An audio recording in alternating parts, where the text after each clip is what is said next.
I'm just going to give some demonstrations on how to do a plank pose a little bit more efficiently, so that if you're doing a salute to the sun and you're going to come down into chaturanga, which is sometimes known as crocodile pose, it's a little bit safer for your back and also doesn't feel as strong. It's still a strong pose, but the problem is when you do a very fast dynamic practice, you can end up winging it a little bit, okay, and I'll show you what I mean.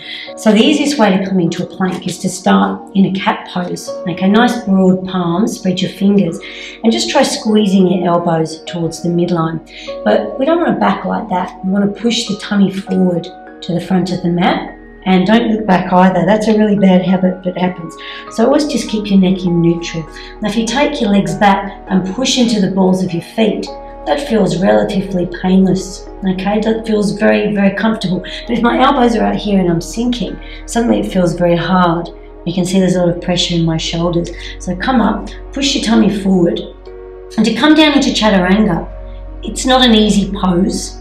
You're pushing your shoulders over your wrists.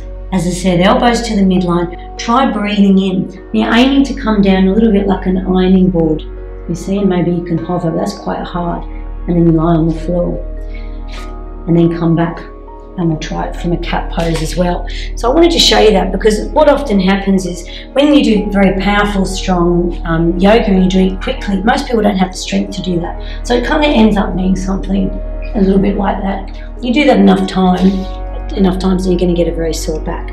Okay, so if you haven't quite got the strength to come down like that from a plank pose, you can try from a cat.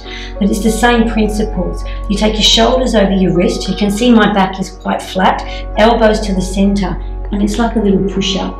Okay, and the same when you come up. So instead of coming up that way, you're pushing your tummy forward. You can see my lower back flattened a little bit. Always squeeze your elbows really close to your side ribs, and then when you come up, your back's nice and straight, and then you're coming back into a cat.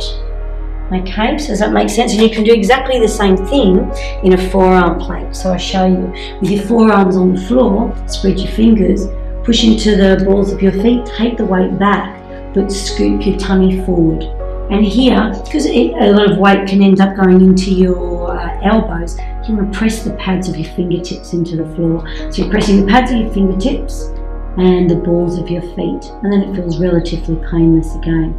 And that way you can come down nice and carefully to the floor. Now that's a variation of up dog that I prefer, because most people can't do that variation very well without going into the lower back. So when you're doing a salute to the sun, which I've already gone through one variation, the trick is to always come down here like this, come up like that. That's a really safe variation of an up dog for most people.